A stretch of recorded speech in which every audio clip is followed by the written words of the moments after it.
నిండు మనసుతో అమ్మ ఉందని నమ్మిన వారికి కళ్ల ముందు కనిపించే దైవం అవుతుంది. లేదనుకునే అల్పులకి ఆమె కళ్ళు తెరిపిస్తుంది. నైవేద్యాన్ని మేయర్ గారింటికి ప్రసాదం పట్టుకెళ్ళాలి. నేను వేద పాఠశాలకు వెళ్ళాలి, తొందరగా రండి. అవన్నీ తర్వాత అమ్మవారికి నైవేద్యం పెట్టాకే వెళ్ళు. నేను ట్రస్టీ గారితో ప్లేట్ల కలెక్షన్ గురించి మాట్లాడి వెంటనే వచ్చేస్తాను. ఎక్కువ మంత్రాలు చదవకుండా త్వరగా కానీ పులిహోర పైన ఉన్న జీడిపప్పు కదలకుండా నైవేద్యం పెట్టు. తినమ్మా తిను.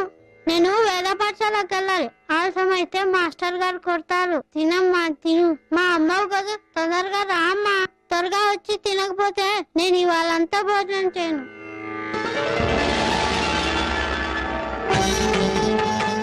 తినమ్మా, చల్లారకుండా తిను. ఇవాళ సామవేదం చెప్తారు, ఆలస్యం అవుతుంది. తొందరగా తినమ్మా.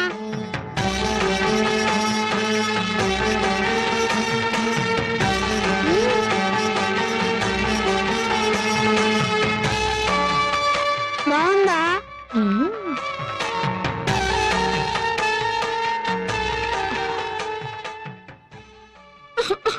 పొలం మారిందా? శివుడు తలుచుకొని ఉంటాడు.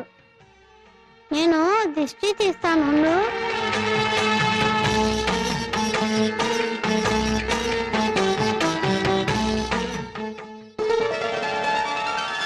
ఆలస్యం అయిపోతుంది. అవతల ప్రసాదం తీసుకెళ్ళాలి. ప్రసాదం ఎదురా? దుర్గమ్మ తినేసింది. విగ్రహం ప్రసాదం తింటమేంట్రా? నిజంగానే అరిగించింది. నువ్వు తినేసి అమ్మవారి మీదకి నెట్టేస్తున్నావా?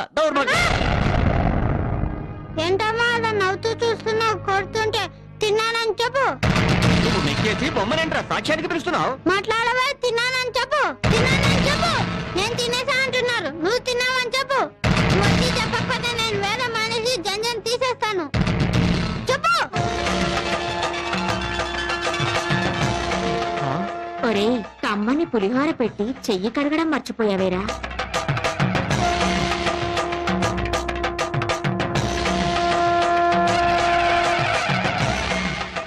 క్షమించమ్మా.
సరే నన్ను ఎవ్వరూ ఏమీ చెయ్యలేరు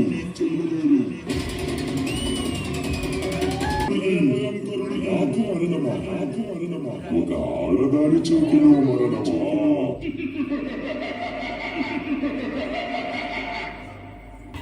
प्रथमं शैलपुत्री च द्वितीयं ब्रह्म षष्ठं कात्यायनीति सप्तमं कालरात्रीति महागौरीति चाष्टमं नवमं सिद्धिदात्रीति नवदुर्गा प्रतिष्ठिता